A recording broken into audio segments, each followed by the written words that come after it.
పవన్ కళ్యాణ్, హరీష్ శంకర్ కాంబోలో వస్తున్న చిత్రం 'ఉస్తాద్ భగత్ సింగ్'. ఈ చిత్రం మీద భారీ అంచనాలు ఉన్నాయి. శ్రీలీల, రాశిఖన్నా హీరోయిన్లుగా రూపొందుతున్న 'ఉస్తాద్ భగత్ సింగ్' వచ్చే ఏడాది విడుదల కానుంది.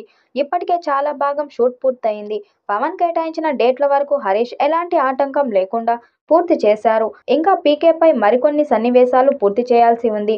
అందుకు పవన్ సరిగ్గా వారం రోజులు కేటాయిస్తే సరిపోతుందని తాజాగా వెలుగులోకి వచ్చింది. చిత్రీకరణకు పవన్ కూడా సిద్ధంగా ఉన్నారు. కానీ ఒక్కసారిగా కార్మికులు సమ్మె సరైన మ్రోగించడంతో ఎక్కడ షూటింగ్ అక్కడే నిలిచిపోయింది. తొలుత బంద్ ప్రకటించిన 'ఉస్తాద్ భగత్ సింగ్' షూటింగ్ మాత్రం ఆగలేదని ప్రచారం సాగింది. ఇతర రాష్ట్రాల నుంచి కార్మికులు తీసుకొచ్చే షూటింగ్ నిర్వహిస్తున్నట్లు ఆరోపణలొచ్చాయి.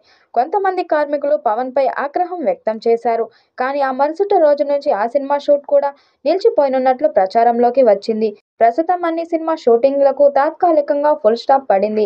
ఈ సమయంలో విదేశీ షెడ్యూల్కి అవకాశం ఉంటుందా అన్న సందేహం ఉంది. తక్కువ మందితో ఫ్లైట్లో వెళ్లి విదేశాల్లో షూటింగ్ చేసుకునే వెసులుబాటు ఉంది. మరి 'ఉస్తాద్ భగత్ సింగ్'కి సంబంధించి విదేశీ షెడ్యూల్స్ ఏమైనా ఉన్నాయా అన్నది తెలియాలి. ఈ సందర్భమే మరో విషయం కూడా తెరపైకి వచ్చింది. 'ఉస్తాద్ భగత్ సింగ్' బ్యాలెన్స్ షూటింగ్కి నెల రోజుల సమయం సరిపోతుందని తెలిసింది. పవన్పై వారం రోజుల షూటింగ్, ఇతర నటీనటులపై మరో 25 రోజులు చిత్రీకరణ మాత్రమే బ్యాలెన్స్ ఉన్నట్లు సమాచారం. దీంతో టాకీ పూర్తవుతుందని, అనంతరం పాటల చిత్రీకరణ మొదలవుతుంది. ఈ చిత్రానికి దేవిశ్రీ ప్రసాద్ సంగీతాన్ని అందిస్తున్నారు.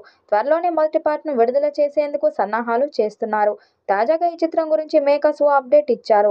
క్లాప్ బోర్డ్ పని పూర్తయిందని, వెండితెరపై సినిమా చూసి క్లాప్స్ కొట్టే పని తర్వాత అన్నట్టుగా మేకర్స్ ట్వీట్ చేశారు. ప్రస్తుతం ఎడిటింగ్ వర్క్ మొదలుపెట్టారు హరీష్ శంకర్. వీలైనంత త్వరగా సినిమా పూర్తి చేసి విడుదల చేయడానికి సన్నాహాలు చేస్తున్నారు. ఇప్పటికే ఈ చిత్రం నుంచి వచ్చిన పోస్టర్స్ అలరించాయి. తాజాగా వీరమల్లు ప్రమోషన్లో పవన్ లుక్ చూసి అంతా ఆశ్చర్యపోయారు. మరింత యంగ్ అండ్ హ్యాండ్సమ్గా ఉన్నారని కామెంట్ చేశారు. ఈ చిత్రంలో పవన్ కళ్యాణ్ సరసన శ్రీలీల, రాశిఖన్నా హీరోయిన్లుగా నటిస్తున్నారు. దేవిశ్రీ ప్రసాద్ సంగీతం అందిస్తున్నారు. మైత్రి మూవీ మేకర్స్ పతాకంపై నవీన్ ఎన్ఎన్ని, యలమంచిలి రవిశంకర్ నిర్మిస్తున్నారు. వచ్చే ఏడాది ఈ సినిమా విడుదల కానుంది. మరి భారీ అంచనాలు ఉన్న ఈ చిత్రం ఎలాంటి విజయం సాధిస్తుందో చూడాలి.